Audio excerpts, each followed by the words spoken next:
আসসালামু আলাইকুম। লজিক্যাল ফাংশনের অ্যাডভান্স টিউটোরিয়ালের পার্ট 2 তে আপনাদের প্রত্যেককে জানাই স্বাগতম। আজকের ভিডিওটিতে আমরা যেটা শিখতে যাচ্ছি সেটা হলো আপনার স্ক্রিনে যদি একটু দেখেন, এখানে আমার যে ডাটা সেটটা আছে, এই ডাটা সেটের ভিতরে কিছু এরর আছে।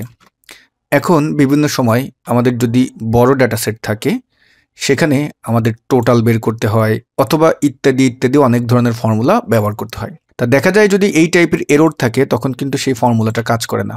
আজকের ভিডিওটিতে আমরা দেখব যে এই টাইপের এরর থাকার পরেও আপনি কিভাবে যোগ করতে পারবেন এবং এটা আমরা লজিক্যাল ফাংশনের মাধ্যমেই ব্যবহার করব।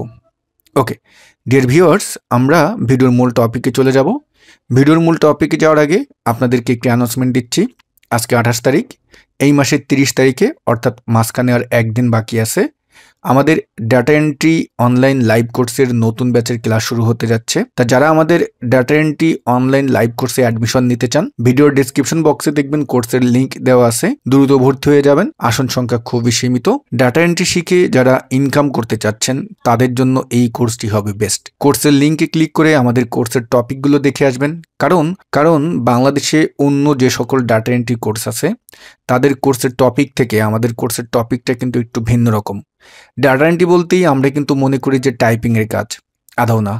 ডাটা এন্ট্রির অনেক অ্যাডভান্স কাজ আছে এবং অনেক ইউনিক টাইপের কাজ আছে যেগুলো আমরা আমাদের কোর্সের ভিতরে দেখিয়েছি। আপনি যদি আমাদের ডাটা এন্ট্রি কোর্সে অ্যাডমিশন নেন এবং কোর্সটি যদি শুরু থেকে শেষ পর্যন্ত করেন, প্র্যাকটিস করেন, ইনশাল্লাহ আপনাকে এতটুকুন গ্যারান্টি দিয়ে বলতে পারি আপনি সাকসেস হবেন। তা চলুন আজকের ভিডিওর মূল টপিকে চলে যাই। যেহেতু আমার এখানে অলরেডি এই ডাটা সেটের ভিতরে বিভিন্ন টাইপের এরর আছে, name error, not available error.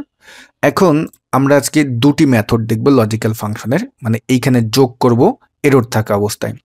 তো প্রথম যেই ফর্মুলাটা ব্যবহার করব সেটা হলো, দেখুন যেহেতু যোগ করব, SUM সামকে কল করলাম, ব্র্যাকেট ওপেন করলাম। আমরা এই জায়গাটায় এখন ইফ ফর্মুলাকে কল করব, ব্র্যাকেট ওপেন, এবং এখানে আমরা লজিক দেব কোনটা? লজিক হলো ইজ এরর।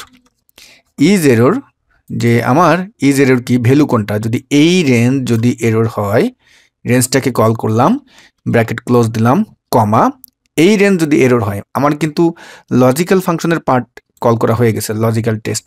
ওকে, তাহলে ভ্যালু ইফ ট্রু কি হবে? এই রেঞ্জ যদি এরর হয় তাহলে ভ্যালু ইফ ট্রু হবে নাল, অর্থাৎ ফাঁকা হবে, আর কমা দিয়ে ভ্যালু ইফ ফলস হবে এই রেঞ্জই। আমরা এই রেঞ্জটাকে কল করে দিলাম। এখন ব্র্যাকেট ক্লোজ দিয়ে একটা ব্র্যাকেট ক্লোজ করলাম, আবার ব্র্যাকেট ক্লোজ দিবেন। এবার control shift inter button press করবেন, কন্ট্রোল শিফট ইন্টার। যারা আপডেট ভার্সন ব্যবহার করতেছেন তারা শুধু ইন্টার বাটন প্রেস করলেই ফর্মুলাটি কাজ করবে, কিন্তু যারা আপডেট ভার্সন ব্যবহার করতেছেন না তাদের ক্ষেত্রে অবশ্যই এই যেভাবে ফর্মুলাটি ব্যবহার করলাম ঠিক একইভাবে ব্যবহার করে কন্ট্রোল শিফট ইন্টার বাটনটি ব্যবহার করবেন। এখন দেখুন, আমরা যদি ড্র্যাগ করে ডান পাশে নিয়ে আসি, আমার কিন্তু আউটপুট খুব সুন্দরভাবে বের হয়ে গেল। ডান। এবার আমরা দ্বিতীয় মেথডটা দেখব, এটা আরেকটু সহজ প্রথমটার থেকে। সেটা হলো, আমরা যদি এখানে আসি, ইকুয়াল টুকে কল করলাম, SUM সামকে কল করলাম, এখন ব্র্যাকেট ওপেন, এবং এই জায়গাটায় আমরা যেটা কল করব ইফ এরর। আগের বার কিন্তু ইফ এবং ইফের ভিতর ইজ এরর ব্যবহার করছিলাম, কিন্তু এবার হলো ইফ এরর। ইফ এররকে কল করলাম যে এই রেঞ্জ, ভ্যালু হলো এই রেঞ্জ যদি এরর হয়, কমা, তাহলে ভ্যালু ইফ এরর কি হবে? ভ্যালু ইফ এরর হবে ফাঁকা, ডাবল কোটেশন, দুইবার ব্র্যাকেট ক্লোজ দিলাম, এবং এবারও control shift inter button press করবেন। আর যারা আপডেট ভার্সন ব্যবহার করতেছেন তারা শুধুমাত্র ইন্টার বাটন প্রেস করবেন। যেহেতু এখানে দুটি ফর্মুলা ব্যবহার করেছি, আর একটা ব্র্যাকেট কল করতে বলেছিল, তাতে সমস্যা নাই। আমি যদি আবার ইন্টার দিয়ে দিই, আমার আউটপুটটা সঠিক চলে আসলো। এবার আমি যদি ড্র্যাগ করে ডান পাশে নিয়ে আসি, দেখুন আমাদের সুন্দরভাবে আউটপুটটা চলে আসলো। তো ডিয়ার ভিউয়ার্স, আমাদের ডাটা সেটের ভিতরে এই টাইপের অনেক এরর থাকে। তো অনেকে এটা ম্যানুয়ালভাবে যোগ করেন অথবা এররগুলো ডিলিট করে দেন। তা আশা করি আজকের এই ভিডিওটি দেখার পরে আপনি আর ম্যানুয়ালভাবে ডিলিট করবেন না।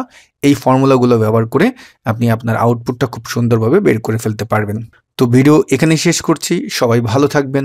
আল্লাহ হাফেজ।